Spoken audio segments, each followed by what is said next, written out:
ในมื้อนี้ขอให้เฮามาแบ่งปันพระคำของพระเจ้าน้ำกันภายใต้หัวข้อนิสัยที่บ่ดีและนิสัยที่ดีโดยผ่านพระคัมภีร์ขอให้พวกเขาศึกษาว่าพระสสนแห่งสวรรค์ต้องบังเกิดใหม่อีกเทื่อหนึ่ง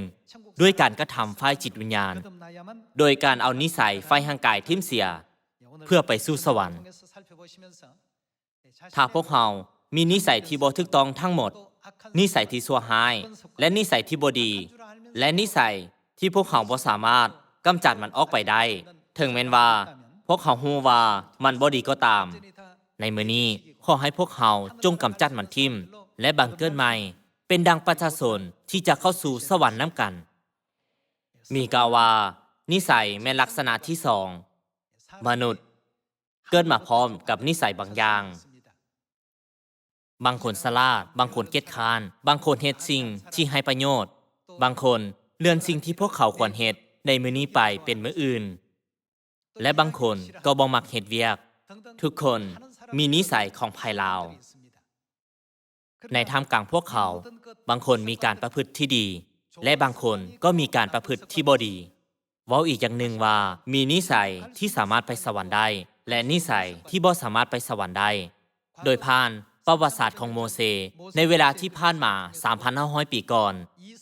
ในท่ามกลางชาวอิสราเอลได้มีบางคนที่มีนิสัยจมหายเก่งย้อนคนเหล่านั้นผู้ชายที่มีอายุ20 ปีหรือหลายกว่านั้นส่วนหลายจึงถูกทำลายในถิ่นแห้งแล้งกันดารพวกท่านรู้จักเรื่องนี้เป็นอย่างดีแม่นบ่พวกเขาได้จมเกี่ยวกับการบ่มีน้ำและบ่มีอาหาร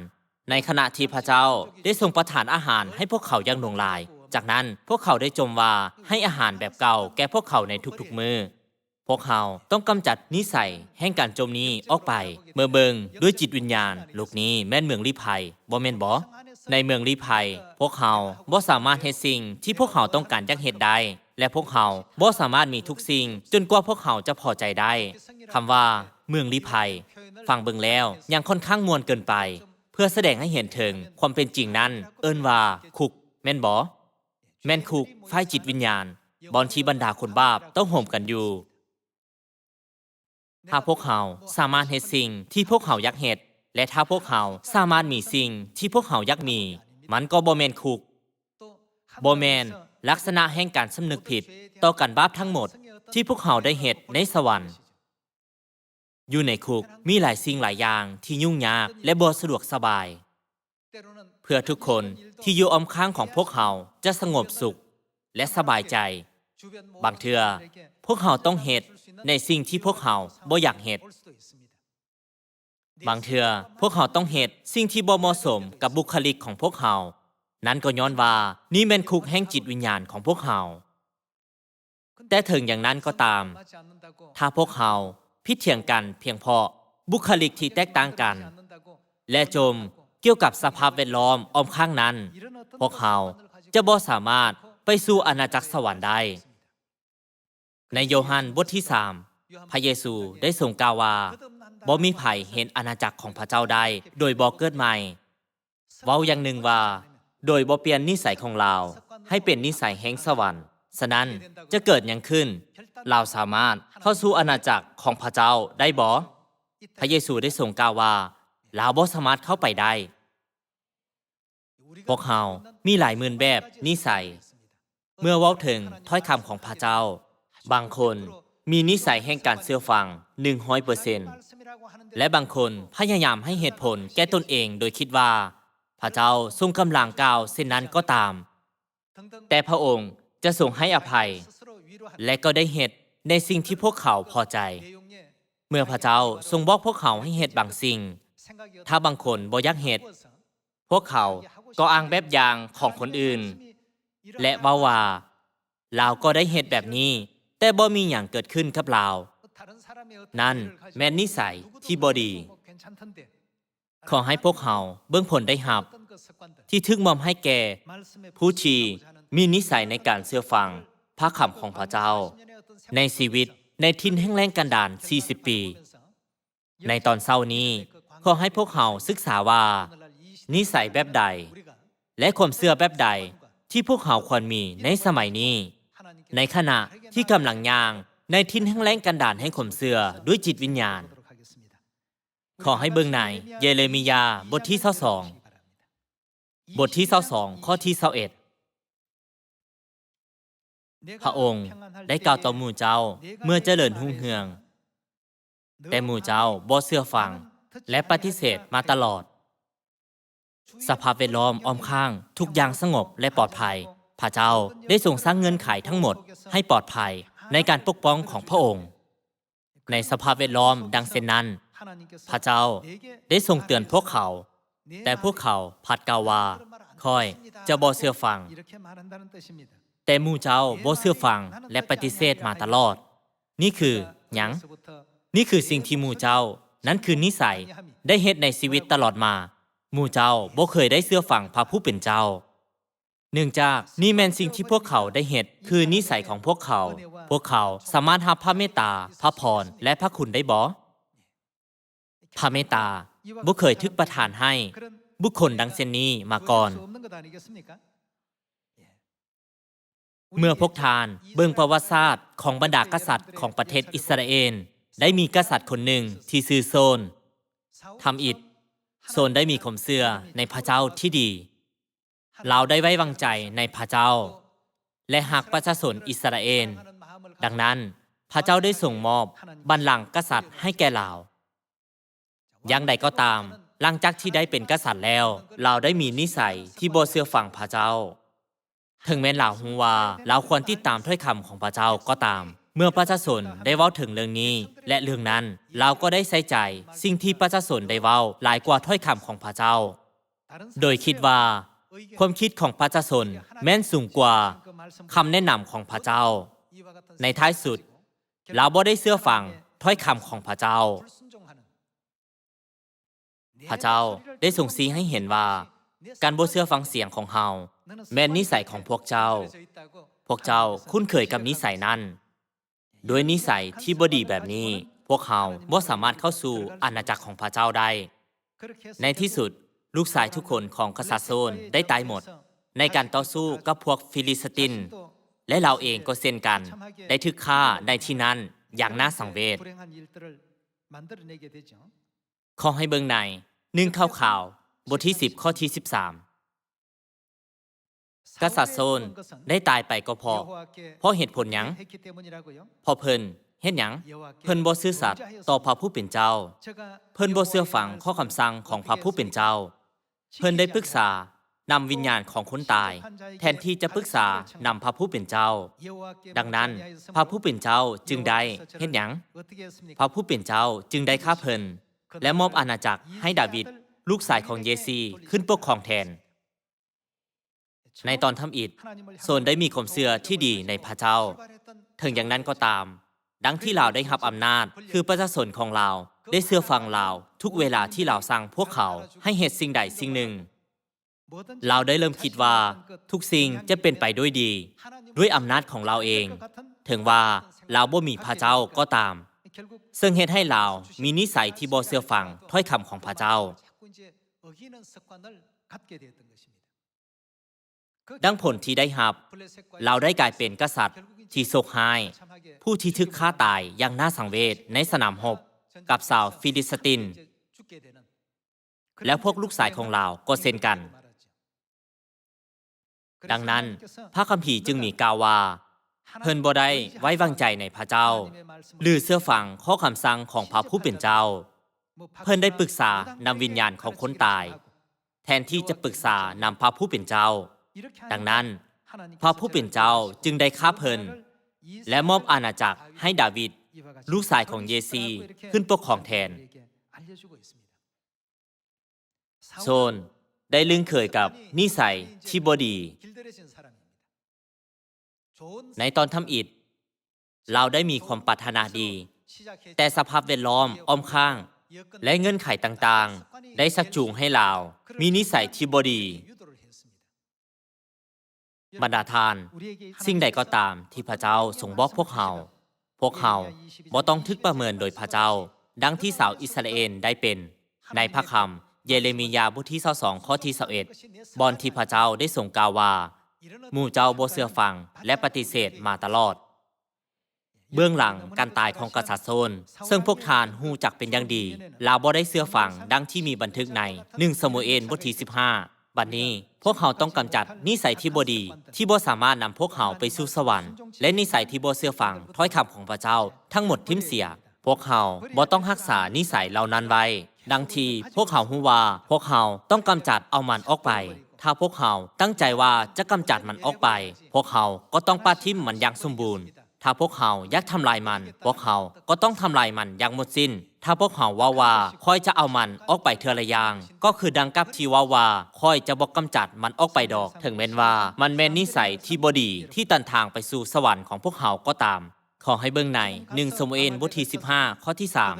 จงไปโจมตีชาวอามาเลกและทำลายทุกอย่างที่พวกเขามีอยู่นั้นให้หมดอย่าให้สิ่งใดสิ่งหนึ่งเหลืออยู่เลยจงฆ่าผู้ชายผู้หญิงไอ้น้อยที่หาก็เกิดใหม่กับเด็กน้อยทุกคนทิ่มตลอดทั้งฝูงวัวฝูงแกะฝูงอูฐและฝูงหลอด้วยแล้วกษัตริย์โซนก็สั่งให้ทหารของตนทุกกองเข้ามาต้อมโหมกันและกวดกาเบิ่งผลรบที่เตเลมมีดังนี้ทหารชาวอิสราเอลมีอยู่ 200,000 คนและทหารยูดาห์มีอยู่ 10,000 คนเพิ่นเองพร้อมกับกองทัพได้ไปยังเมืองอามาเลกและดักสกัดเพื่อหล่อนโจมตีอยู่ตามหอมห้วยที่แห้งแล้งเพิ่นได้ส่งคำเตือนไปบอกชาวเกนิตประชาชนพวกหนึ่งซึ่งบรรพบุรุษของพวกเขาได้มีใจเมตตาต่อชาวอิสราเอลในสมัยที่ชาวอิสราเอลได้ออกมาจากอียิปต์นั้นว่าให้หนีจากชาวอามาเลกเพื่อว่าเฮาจะบ่ได้ฆ่าพวกเจ้าพร้อมกับพวกเขาฉะนั้นชาวเกนิตจึงพากันหนีไปดังเช่นนี้พวกเขาได้ทำลายชาวอามาเลกดังที่พระเจ้าได้ทรงบอกพวกเขาข้อที่7กษัตริย์โซนได้พาแพ้ชาวอามาเลกโดยสู้รบกันตลอดทางแต่เมืองฮาวิลาจนถึงเมืองซูระที่ทางทิศตะวันออกของอียิปต์เพิ่นจับเจ้าอากากษัตริย์แห่งอามาเลกได้ทั้งเป็นและได้เข็นฆ่าประชาชนทั้งหมดทิ่มแต่กษัตริย์โซนและทหารของเพิ่นปล่อยให้เจ้าอากามีชีวิตอยู่ทางบ่ได้ฆ่าแกะและงัวตัวที่ตุ้ยผีดีพร้อมด้วยลูกงัวและลูกแกะตัวที่จบงามที่สุดและบ่ได้ทำลายสิ่งที่มีค่าพวกเขาได้ทำลายแต่สิ่งที่บ่มีประโยชน์และบ่มีคุณค่าเท่านั้นพระผู้เป็นเจ้าได้กล่าวแก่ซามูเอลว่าเฮาได้เสียใจหลายที่ได้แต่งตั้งโซนให้เป็นกษัตริย์เล่าหันหนีจากเฮาและบ่เชื่อฟังคำสั่งของเฮาส่วนซามูเอลก็ใจหายด้วยจึงอ้อนวอนขอกับพระผู้เป็นเจ้าตลอดคืนมื้อต่อมาเพิ่นได้ออกไปพบกษัตริย์โซนแต่เช้าๆแต่เพิ่นยินข่าวว่ากษัตริย์โซนได้ไปที่เมืองกาเมนแล้วบ่อนที่เพิ่นก่อสร้างอนุสาวรีย์สำหรับตนเองแล้วได้เลยไปยังเมืองกินการเมื่อซามูเอลไปฮอดกษัตริย์โซนได้แสดงความคำนับต่อเพิ่นและว่าท่านซามูเอลเอ่ยขอพระผู้เป็นเจ้าอวยพรท่านเถิดข้าพเจ้าได้ปฏิบัติตามคำสั่งของพระผู้เป็นเจ้าแล้วเบิ่งคือว่าเราได้เชื่อฟังพระเจ้าแต่ความจริงแล้วเราบ่ได้เชื่อฟังพระเจ้าเลยเราบ่ได้เห็นสิ่งที่เรากำลังเฮ็ดในพระคำข้อที่22ข้อให้เบิ่งสิ่งที่ซามูเอลตอบเกี่ยวกับเรื่องนี้ซามูเอลกล่าวว่าแม้นสิ่งใดที่พระเจ้าต้องการหลายกว่าความเชื่อฟังหรือเครื่องถวายและเครื่องบูชาเชื่อฟังพระองค์ก็ดีกว่าหยังดีกว่าถวายแกะตัวดีที่สุดเป็นเครื่องบูชาแก่พระองค์โซนได้ว่าข้าพเจ้าได้เอาแกะและสัตว์อื่นๆตัวตุ้ยผีมาและบ่ได้ฆ่าพวกมันเพื่อถวายเป็นเครื่องบูชาแก่พระเจ้าแต่ซามูเอลได้ตอบว่าการเชื่อฟังก็ดีกว่าเครื่องถวายบูชาการกบฏต่อสู้พระองค์เป็นการซัวซาเท่ากับการใช้เวทมนต์คาถาและความอวดดีก็เป็นบาปเท่ากับการขับไล่หุ้มโขลบย้อนทานได้ปาทิมคำสั่งของพระผู้เป็นเจ้าพระองค์จึงปาทิมทานและบ่ให้ทานเป็นกษัตริย์อีกต่อไปย้อนเหตุผลนี้ดังที่พวกเขาเห็นใน1ข่าวขาวบทที่10ข้อที่13ทุกคนในครอบครัวของกษัตริย์โซนได้ถูกทำลายในสงครามหมดและดาวิดได้เป็นกษัตริย์แทนพวกเขาสามารถเห็นเรื่องนี้ในประวัติศาสตร์ของประเทศอิสราเอล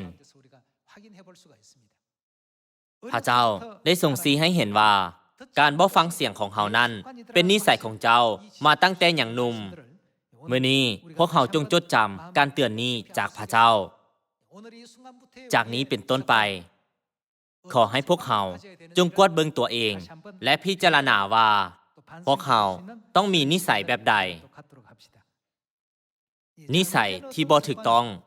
ในที่สุดได้นำไปสู่การทำลายความตายและการสูญเสียตำแหน่งอันสง่าราศีอย่างใดก็ตามในพระนิมิตบทที่14พวกเขา สามารถเห็นกลุ่มคนที่มีนิสัยที่ดีหลาย ขอให้เปิดไปในพาณิมิตบทที่14ข้อที่4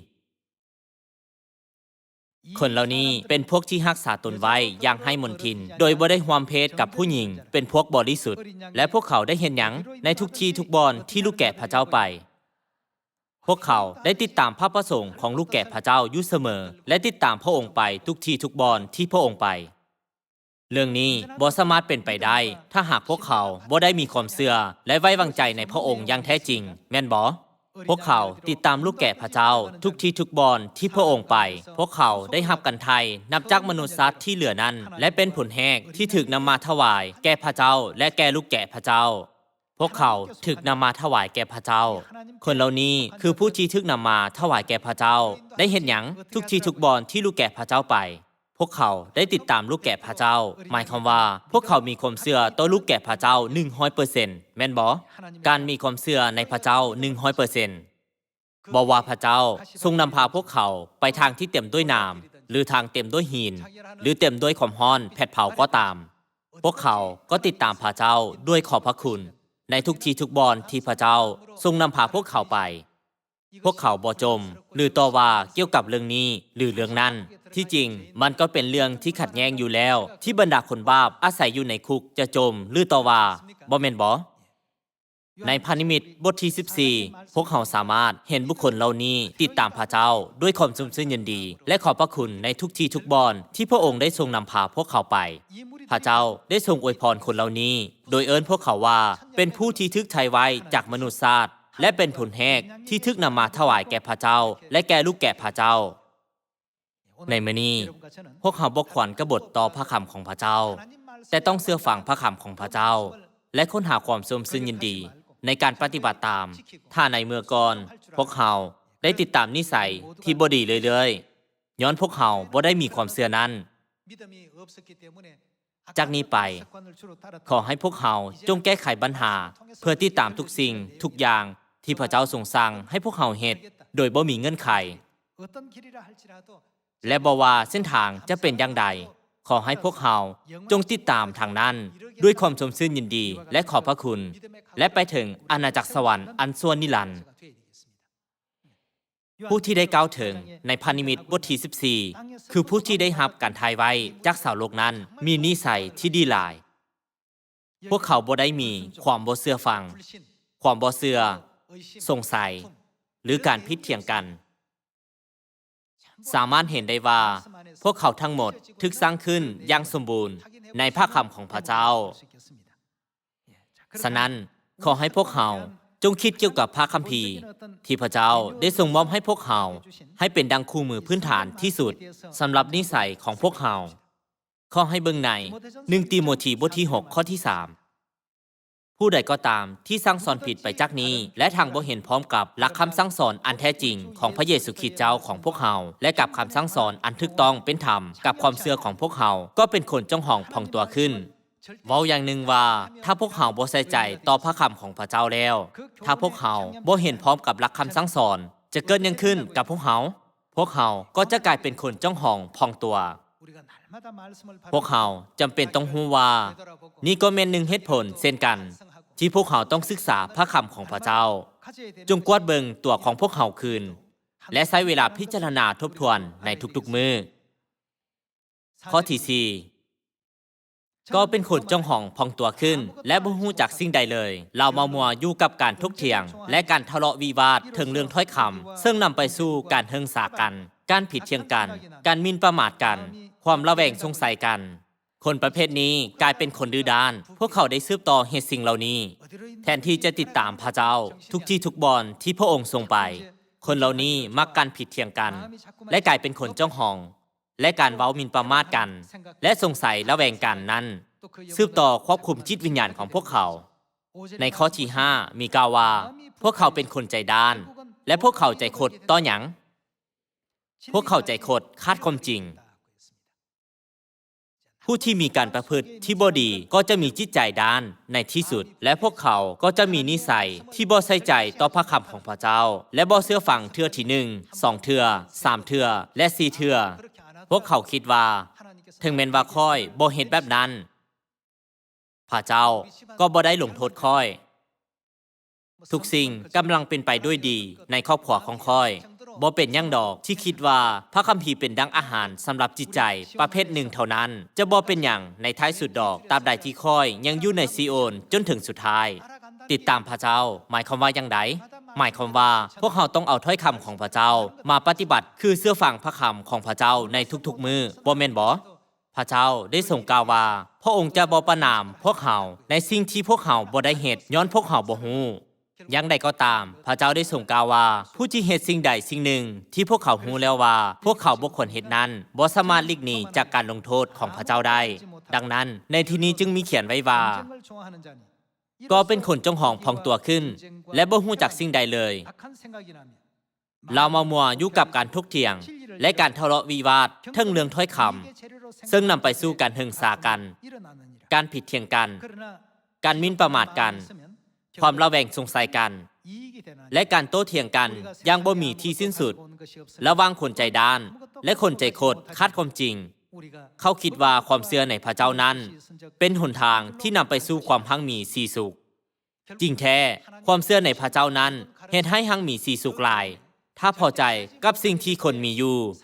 ด้วยว่าพวกเขาบ่ได้เอาสิ่งใดเข้ามาในโลกสั้นใดพวกเขาก็เอาสิ่งใดออกไปจากโลกบ่ได้สันนั้นโดยผ่านพระคัมภีร์พระเจ้าได้ทรงเฮ็ดให้พวกเขาฮู้แล้วถึงสิ่งที่จะเกิดขึ้นในอนาคตของพวกเขาถ้าพวกเขาบ่ใส่ใจต่อบรรดาคำสั่งสอนและหลักคำสั่งสอนอันแท้จริงของพระเจ้าพวกเขากลายเป็นคนจ้องหองพองตัวขึ้นและกลายเป็นคนจิตใจด้านและในท้ายสุดเป็นคนใจคดคาดความจริงจากนั้นในที่สุดคนเหล่านั้นได้ปาทิมพระเจ้าสิ่งที่บ่ดีดังเช่นนั้นได้เกิดขึ้นกับพวกเขาบรรดาทานขอให้พวกเขาจงพิจารณาตนเองจากเวลานี้เป็นต้นไปและเบิ่งว่าพวกเขามีนิสัยที่พระเจ้าทรงพอใจนำอยู่หรือบ่ถ้าพวกเขามีนิสัยที่บ่ดีอยู่แม้แต่น้อยเดียวก็ตามพวกเขาต้องตัดออกตั้งแต่มื้อนี้พวกเขาต้องกำจัดเอาออกให้หมดและเติมเต็มส่วนนั้นด้วยถ้อยคำอันศักดิ์สิทธิ์ของพระเจ้าและแล่นไปสู่อาณาจักรสวรรค์ด้วยความเชื่อยิ่งขึ้นไปแม่นบ่เรื่องนี้สามารถพบเห็นได้เป็นอย่างดีในประวัติของซามูเอลใน1ซามูเอลบทที่2พวกเขา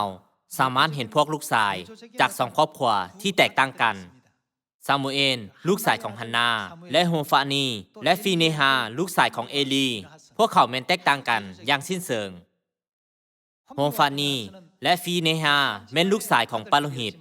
แต่พวกเขาได้หมิ่นประมาทพระเจ้าพวกเขาบ่เอาใจใส่ต่อการถวายบูชาและนมัสการแก่พระเจ้าและบ่ติดตามพระบัญญัติของพระเจ้าและได้หมิ่นประมาทพระเจ้าหลายอย่างใดก็ตามซามูเอลได้รับใส่พระเจ้าด้วยสุดจิตสุดใจของเราและได้ถวายพระเกียรติแก่พระเจ้าถึงแม้ว่าพวกเขาได้ดำเนินชีวิตอยู่ในสมัยเดียวกันความคิดของซามูเอลและพวกลูกชายของเอลีคือโฮฟานีและฟีเนฮานั้นแม้นกบกันข้ามกันอย่างสิ้นเชิงซามูเอลได้มีนิสัยให้เกียรติพระเจ้าตั้งแต่เหล่าเป็นเด็กน้อยโฮฟานีและฟีเนฮาได้เกิดในครอบครัวปาโลหิตและประชาชนได้แสดงความนับถือพวกเขาตั้งแต่พวกเขาได้เกิดมาเนื่องจากพวกเขาได้ดำเนินชีวิตแบบนี้ตลอดชีวิตของพวกเขาจึงมีนิสัยที่บ่ดีพวกเขาได้หมิ่นประมาทพระเจ้าและบ่เอาใจใส่ต่อเครื่องถวายบูชาแก่พระเจ้าพวกเขาได้เปลี่ยนแปลงกฎระเบียบตามที่พวกเขาต้องการและบ่ได้เอาหัวใส่ใจซามันเป็นการบาปที่ยิ่งใหญ่และนิสัยที่ชั่วช้าในสายตาของพระเจ้าดังที่พวกเขาได้สืบต่อเหตุเช่นนั้นเอลีได้หงายหลังล้มลงขอหักตายและพวกลูกชายของเราโฮฟานีและฟีเนฮาได้ตายในสนามรบพวกเขาสามารถเห็นว่าชีวิตของพวกเขาได้จบลงอย่างใดในพระคัมภีร์พวกเขาสามารถยืนยันเรื่องนี้ในพระคัมภีร์เช่นกันซามูเอลผู้ที่ถวายเกียรติแด่พระเจ้าตั้งแต่เหล่าเป็นเด็กน้อยได้ดำเนินชีวิตอันหุ่งเหืองอย่างแท้จริงดังปาโลหิตของพระเจ้าจนถึงสุดท้ายอย่างใดขอให้อ่านใน1ซามูเอลบทที่2ข้อที่12พวกลูกชายของเอลีเป็นคนขี้โกงพวกเขาบ่เอาใจใส่นับถือพระผู้เป็นเจ้าหรือบ่หัวซานำกฎระเบียบของพวกปาโลหิตที่ควรปฏิบัติต่อประชาชน แต่พวกเขาซ้ำเหตุดังนี้ เมื่อผู้ใดผู้หนึ่งถวายเครื่องบูชาคนไซของปาโลหิตจะถือเหล็กสำงามมา ในขณะที่อย่างต้มซีนอยู่ในหม้อเราใช้เหล็กนั้นสักลงไปในหม้อและถ้าเหล็กนั้นเสียบถึกอย่างขึ้นมาสิ่งนั้นจะต้องเป็นของปาโลหิตพวกเขาเหตุอย่างนี้กับชาวอิสราเอลทุกคนที่มาถวายเครื่องบูชาที่เมืองซีโลมันแม่นกฎระเบียบข้อทำอิฐในการถวายบูชาที่เครื่องถวายบูชาทุกอย่างจะต้องถวายให้แก่พระเจ้าก่อนแต่ลูกชายของเอลี2 คนนี้ได้เอาเครื่องถวายบูชาก่อนถวายแก่พระเจ้ายิ่งไปกว่านี้อีกก่อนที่จะเอาไขมันไปเผาคนใช้ของปาโลหิตจะต้องมาเว้าต่อผู้ที่ถวายเครื่องบูชานั้นว่าขอเอาสิ้นตอนหนึ่งไปให้ปาโลหิตปิ้งกินแด่พอเพิ่นบ่ฮับเอาสิ้นต้มเพิ่นอยากได้แต่สิ้นดิบเท่านั้นถ้าชายคนนั้นตอบว่าขอให้เอาไขมันนี้ไปเผาเสียก่อนจึงเอาตามที่เจ้าต้องการคนใช้ของปาโลหิตจะว่าบ่เอาให้ค่อยเดี๋ยวนี้โลดถ้าเจ้าบ่ยอมให้โดยดีค่อยจะต้องใช้กำลังบ่าพวกลูกชายของอีลีนี้หนักที่สุดในสายตาของพระผู้เป็นเจ้าเพราะพวกเขาหมิ่นประมาทเครื่องบูชาที่ได้ทึกนำมาถวายแก่พระผู้เป็นเจ้านี่แมนการกระทำของลูกชาย2 คนของเอลีโฮฟานีและฟีเนฮา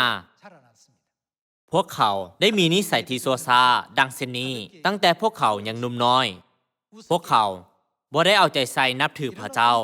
และบ่หัวซาดังที่พวกเขาได้เติบใหญ่ขึ้นมาแบบนี้พวกเขาได้เฮ็ดชั่วต่อกฎระเบียบและสิ่งที่บ่เหมาะสมในสายตาของพระเจ้าในทางกกันข้ามในข้อที่18มีบันทึกไว้ว่าในขณะเดียวกันนั้นเด็กชายซามูเอลก็สืบต่อบัวระบาดหับไซพระผู้เป็นเจ้าโดยนุ่งเครื่องกันเปื้อนอันศักดิ์สิทธิ์ตั้งแต่ซามูเอลยังเป็นเด็กน้อยเราได้เห็นหูที่จะดำเนินในความศรัทธาย่ำเก่งแก่พระเจ้าพวกลูกชายของเอลีได้ลึงเคยกับนิสัยในการหมิ่นประมาทพระเจ้าตั้งแต่พวกเขาอย่างน้อยและซามูเอลได้ลึงเคยกับนิสัยในการถวายพระเกียรติแด่พระเจ้าตั้งแต่เหล่าเป็นเด็กน้อยดังนั้นพระเจ้าได้ทรงนำพาคนหนึ่งมาสู่พระพรและได้ทรงนำพาอีก2 คนไปสู่การลงโทษอันตลอดไปในบั้นปลายในชีวิตของพวกเขาถึงแม้นว่าเอลีเป็นปาโลหิตเราก็ได้พบกับความตายด้วยคอหักย้อนพวกลูกชายของเราและลูกชาย2 คนของเราได้ทนทุกข์ทรมานต่อความตายในสนามรบในทางกกันข้ามซามูเอลได้ดำเนินชีวิตด้วยนิสัยที่ถวายพระเกียรติแด่พระเจ้าตั้งแต่เรายังเป็นเด็กน้อยดังนั้นพระเจ้าได้ทรงอยู่กับเราเสมอและอวยพรเราตลอดทั้งหมดชีวิตของเราเช่นเดียวกันพวกเขาสามารถเห็นในพระคัมภีร์ว่าพระเจ้าได้ทรงอวยพรเราให้โหดส่งดาวิดผู้ที่จะกลายเป็นกษัตริย์คนที่2แห่งสัตว์อิสราเอลดาวิดผู้ที่ได้ทึกโหดส่งให้เป็นกษัตริย์คนที่2แห่งสัตว์อิสราเอลได้หักพระเจ้าหลายเนื่องจากเราได้หักพระเจ้าหลายพระเจ้าได้ทรงกล่าวเกี่ยวกับดาวิดว่าแนวใดพระเจ้าได้ทรงกล่าวว่าเราเป็นผู้ที่เฮาพอใจหลายที่สุดหมายความว่าเราเป็นที่พอใจพระเจ้าหลายเราเป็นผู้ที่พระเจ้าพอใจหลายที่สุดพระเจ้าได้ทรงยกย่อดาวิดและให้พวกเขาฮู้เกี่ยวกับชีวิตของเรานับจากมื้อนี้ขอให้พวกเขากวดเบิ่งตัวพวกเขาเองโดยคิดว่านิสัยของค่อยแบบใดที่เป็นอุปสรรคในทางไปสู่สวรรค์ค่อยได้ปะทิมถ้อยคำของพระเจ้าบ่เอาใจใส่ต่อถ้อยคำนั้นอย่างแท้จริงหรือบ่ขอให้เบิ่งในเพลงสรรเสริญบทที่23ข้อที่1พระผู้เป็นเจ้าเป็นผู้เลี้ยงข้าพระองค์ข้าพระองค์มีทุกสิ่งที่ต้องการโดยสำนวนเดียวนี้จิตใจของดาวิดได้แสดงออกมาอย่างเต็มล้นดาวิดได้รู้สึกว่าเราสามารถปกครองอาณาจักรที่พระเจ้าได้ทรงมอบให้เราได้นั้นเมื่อพระเจ้าทรงสถิตอยู่กับเราและอาณาจักรหั่งมีและมีอำนาจนั้นเมื่อพระเจ้าทรงอยู่กับเราและศัตรูได้ย่านพวกเขานั้นย้อนพระเจ้าทรงอยู่กับพวกเขาและพวกเขาจะบ่มีหยังเลยถ้าพระเจ้าบ่ได้ทรงสถิตอยู่กับพวกเขาถ้อยคำของพระเจ้าแม้นสิ่งสำคัญอันดับหนึ่งในชีวิตของเราเสมอเนื่องจากเราได้มีการประพฤติที่ดีเช่นนี้ดาวิดได้คิดว่าเราควรสร้างพระวิหารเพื่อรับใช้พระเจ้าซึ่งเป็นสิ่งที่บ่มีไผได้คิดมาก่อน เราได้คิดว่าบ่เป็นการถูกต้องที่พระเจ้าทรงสถิตอยู่ในเต็นท์ที่เฮ็ดโดยพระกังในขณะที่ค่อยกำลังใช้ชีวิตในลาสว่างที่หรูหราดังนั้นเราได้คิดว่าค่อยต้องสร้างพระวิหารอันสง่าราศีสำหรับพระเจ้าเมื่อเราได้คิดแบบนั้นพระเจ้าได้ทรงพอใจต่อจิตใจของดาวิดอย่างแท้จริงและได้ทรงอวยพระพรให้ความปรารถนาของเราเป็นจริงโดยให้ลูกชายของเราโซโลมอนได้สำเร็จในการสร้างพระวิหารบ่แม่นบ่ดาวิดได้มีนิสัยในการฮักพระเจ้าบ่ว่าในขณะที่เราร้องเพลงสรรเสริญปกครองประเทศหรือเบิ่งแย่งดูแลทุกเวียกงานการปกครองครั้งหนึ่งเมื่อหีบคำมั่นสัญญาของพระเจ้าซึ่งอยู่ในเฮือนของโอเบดเอโดมได้ถึงย้ายมาเมืองของดาวิดนั้นดาวิดได้มีความสุขหลายเราได้ดีใจหลายเราได้เต้นขึ้นและลงด้วยความสมซึ้งยินดีหลายยิ่งกว่าเด็กน้อยและเราได้กระโดดโลดเต้นเราได้เห็นอย่างนั้นเพราะเราดีใจหลายสำหรับความจริงที่น่าอัศจรรย์ที่พระเจ้าทรงกำลังจะมาอยู่ในวังของเราโดยการคิดเกี่ยวกับดาวิดผู้ที่มีนิสัยฮักพระเจ้าดังเช่นนี้ในสมัยนี้ขอให้พวกเราจงมีนิสัยที่งดงามดังกับดาวิดและนิสัยคือดังกับซามูเอลต่อกับพระเจ้าและกำจัดเอานิสัยที่บ่ดีดังกับโซนนั้นทิมเสียและดังกับลูกสาย2 คนของเอลีโฮฟานีและฟีเนฮาได้มีแม่นบ่นี่แม่นเหตุผลที่พระคัมภีร์บอกพวกเราว่าจงบังเกิดใหม่พระเจ้าทรงกล่าวว่าจงกำจัดนิสัยที่บ่ดีที่เจ้ามีในอดีตทิมเสียและจงลึงเคยกับนิสัยที่ประชาชนแห่งสวรรค์ต้องมีขอให้เบิ่งในเอเฟโซบทที่4ข้อที่15แต่โดยเว้าความจริงด้วยจิตใจฮักพวกเราจะก้าวขึ้นสู่การร่วมเข้าอย่างครบถ้วนกับพระคริสต์ผู้เป็นประมุขหมายความว่าพวกเขาต้องมีนิสัยเว้าแต่ความจริงด้วยใจฮักแม่นบ่เบิ่งในข้อที่22ดังนั้นจงทอดทิ้งสภาพมนุษย์คนเก่าของพวกท่านเสียซึ่งได้เฮ็ดให้พวกท่านดำเนินชีวิตตามเคยเป็นมานั้นเมื่อมีกล่าวว่าจงทอดทิ้งสภาพมนุษย์คนเก่าเสียหมายความว่าพวกเขาต้องกำจัดความลึงเคยในการประพฤติที่บ่ดีของพวกเขาทิ้งเสียพวกเขาต้องทอดทิ้งสภาพมนุษย์คนเก่าที่ดำเนินชีวิตตามเคยเป็นมานั้นเสียนิสัยแบบเก่าๆจงให้ความคิดและจิตใจของพวกท่านทึกสร้างขึ้นใหม่อย่างหมดสิ้นจงสวมสภาพมนุษย์คนใหม่ซึ่งพระเจ้าได้สร้างขึ้นให้คล้ายคือพระองค์และแสดงให้เห็นในชีวิตอันชอบธรรมและบริสุทธิ์ที่มีความจริงเป็นหลักพวกเขาควรคิดเสมอว่าสิ่งใดที่พวกเขาควรมีดังประชาชนแห่งสวรรค์พระคัมภีร์ทรงสอนพวกเขาว่าแนวใดพระคัมภีร์มีกล่าวว่าพวกเขาควรดำเนินชีวิตอย่างใดและพวกเขาต้องมีการประพฤติที่ดีซ้ำแล้วซ้ำอีกโดยรักษามันไว้ในจิตใจนิสัยกลายเป็นลักษณะที่2ของพวกเขา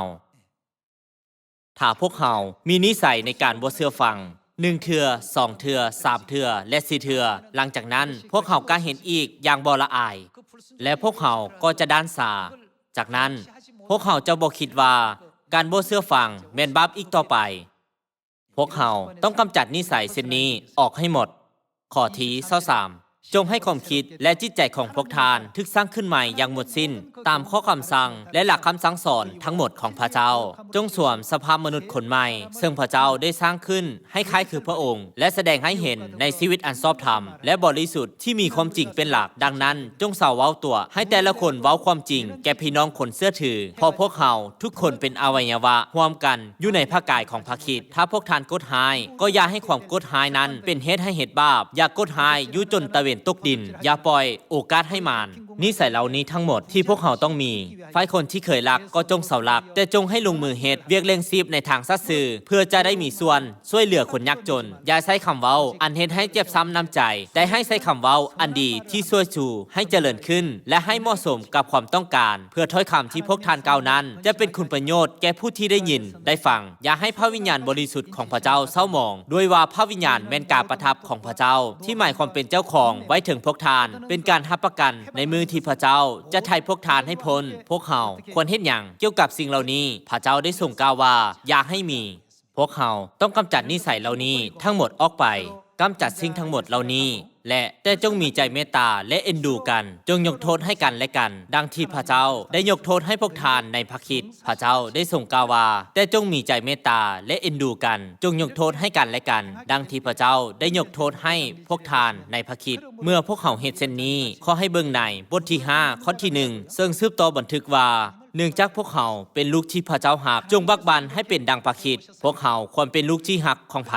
ลูกที่พระเจ้าทรงหักมีกล่าวว่าพระเจ้าทรงกระทำอย่างนี้ฉะนั้นพวกเจ้าต้องเป็นลูกแห่งสวรรค์ที่เฮ็ดอย่างเดียวกันขอให้พวกเขาทั้งหมดเป็นบรรดาลูกแห่งซิโยนผู้ที่กำจัดนิสัยที่บ่ดีทั้งหมดที่พวกเขาได้มีในอดีตทิมและทึกโฮมอีกเทื่อหนึ่งด้วยการกระทำของประชาชนแห่งสวรรค์ผู้ที่จะไปสวรรค์จงคิดเกี่ยวกับโซนถึงแม้นว่าลาวทึกคัดเลือกโดยพระเจ้าแล้วก็ตามลาวบ่ได้ทึกคัดเลือกตลอดไปนิสัยที่บ่ดีของลาวได้เฮ็ดให้ลาวห่างไกลจากพระเจ้าและเฮ็ดให้ลาวปะทิมพระเจ้าในท้ายสุดบรรดาทานข้าพเจ้าหวังว่าพวกเขาจะพิจารณาตัวเองเสมอเบิ่งว่าพวกเขามีนิสัยที่บ่ดีหรือบ่และจงมีนิสัยในการเชื่อฟังพระเจ้าอยู่เสมอและติดตามพระเจ้าทุกที่ทุกบอนที่พระองค์ทรงไปดังที่พระเจ้าได้ทรงกล่าวในเอเฟโซบทที่4ขอให้พวกเขาจงทอดทิ้งสภาพมนุษย์คนเก่าที่ติดตามการดำเนินชีวิตที่เคยเป็นมาและจงอยู่ในพระเจ้าและเบิ่งว่าพระเจ้าได้ดำเนินชีวิตอย่างใดและติดตามแบบอย่างของพระองค์ข้าพเจ้าขอให้พวกท่านจงกลายเป็นสมาชิกครอบครัวแห่งสวรรค์ผู้ที่จะสามารถเฮ็ดดังเช่นนั้นได้โดยการเฮ็ดอย่างนั้นขอให้พวกเขาเกิดมากอย่างลุงลายข้าพเจ้าอยากให้พวกท่านอ้อนวอนอธิษฐานและการสนับสนุนช่วยเหลือจากพวกท่านดังนั้นซิโอนหลายแห่งจึงจะสามารถทึกสร้างขึ้นทั่วโลกได้และพวกเขาจึงจะสามารถสำเร็จภารกิจคริสตจักรที่แท้จริงที่เผยแพร่ความรักของพระเจ้าหวังว่าพวกท่านจะได้รับพระเมตตาโดยผ่านพระคำในมื้อนี้ข้าพเจ้าขอจบเทศนาไว้ในเวลานี้ขอขอบใจ